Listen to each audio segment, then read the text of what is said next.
Let's update the firmware on a Fujifilm camera today in the studio.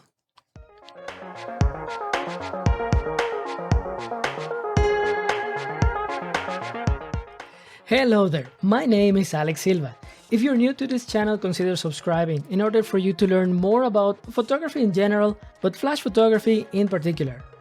Today we're not talking about flashes, but actually a firmware update on a camera, especially or specifically on a Fujifilm camera, but this also applies to updating the firmware on Fujifilm lenses.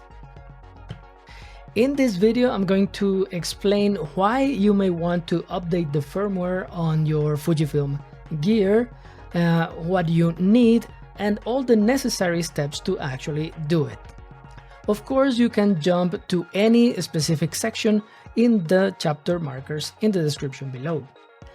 Let's start by explaining why you may want to update the firmware on your Fujifilm camera. Well, it's very simple. There may be new features available from Fujifilm for your specific camera body, maybe new features, or maybe a matter of bug fixes. Yes, there may be some things that are not working correctly and they need to be corrected. Well, there's some correction for it. Or it's maybe a matter of making sure that the camera recognizes new features from new lenses. In any case, what do you need in order to update the firmware on your Fujifilm gear? Well, of course, you need the gear that you're going to update. You also need a card reader. If your computer already has a card reader, that's awesome.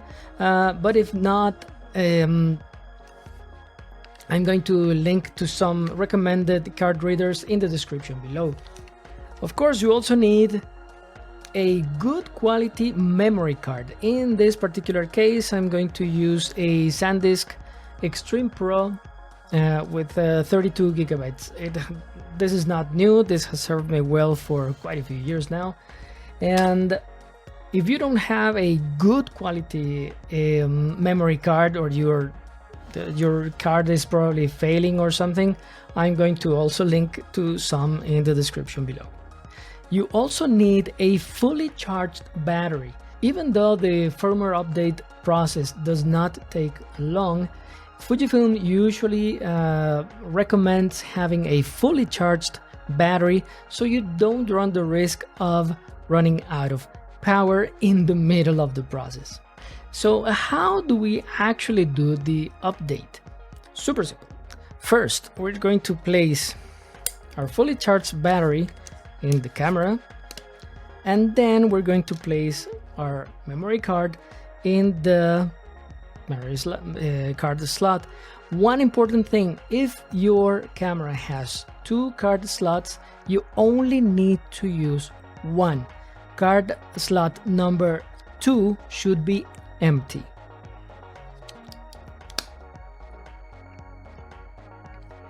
Then we're going to check the current version of the firmware in our camera body.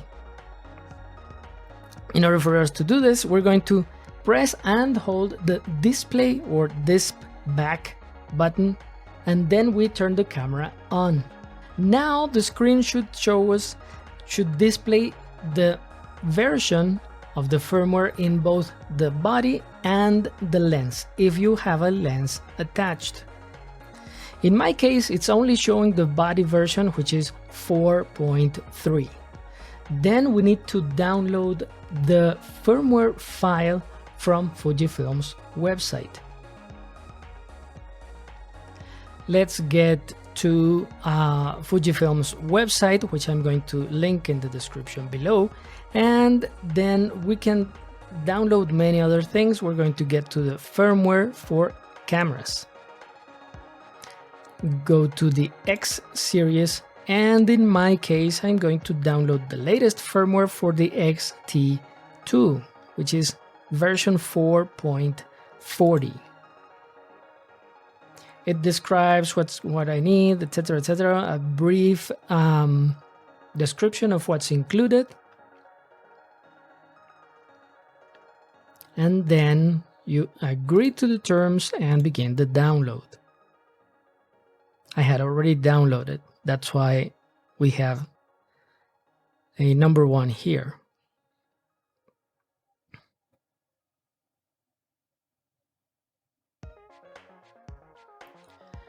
We're now going to format the card on my camera. Now I'm going to remove the camera. Remove the card from the camera, place it on my camera reader, and connect the reader to my computer.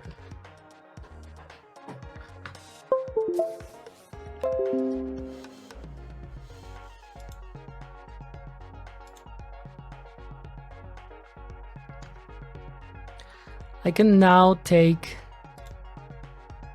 my download file or my firmware file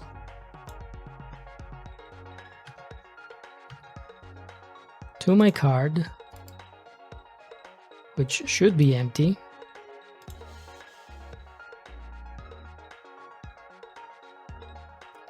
Now that it's empty, I can eject the card. One important thing that I have to add is that you saw me copying a file that had a parenthesis 1. It was the second time I had downloaded that file, and when I tried to update the firmware in the camera didn't recognize that particular firmware file. I needed to make sure that the file name didn't have any spaces, so the camera can recognize the file. And now I'm going to place the card on my camera, on the card slot number 1. I'm going to press and hold the display button while then turning the camera on, and we can just press OK.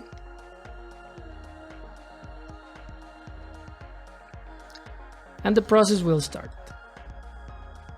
We can just, we only need to agree to the terms, or we only need to agree to the process and wait. Please make sure that while you're waiting, you don't turn the camera off, you don't open the card slot door or the battery door or the battery compartment door. This would interrupt the process, and your camera may be rendered unusable for a while. If the process is interrupted while it's happening, you may need to send your camera to a Fujifilm service center. Once the process finishes, you can just turn the camera off, and then we can check again the current firmware update by pressing the display button, pressing and holding it, and then turning the camera on, and there you have it. The screen now shows the newest version. Now, what about updating the firmware on a lens? The process is exactly the same. The only thing is you need to keep the lens on the camera during the whole process. So my recommendation would be to run the update on the camera body first without any lens attached to it. And once that is finished, then you attach the lens and repeat the whole process with the firmware file for the lens. And there you have it. Now you know why you may need to update the firmware what are the things that you may need, and you reviewed now the complete process from preparation to downloading to the actual update. I really hope you found this video interesting, informative, but also entertaining. If that is the case, please press the like button, or why not the thanks button. You can also subscribe to the channel, and of course share this video with your friends. But most of all, please remember to stay safe, keep learning, and keep creating. And I'll see you in the next video.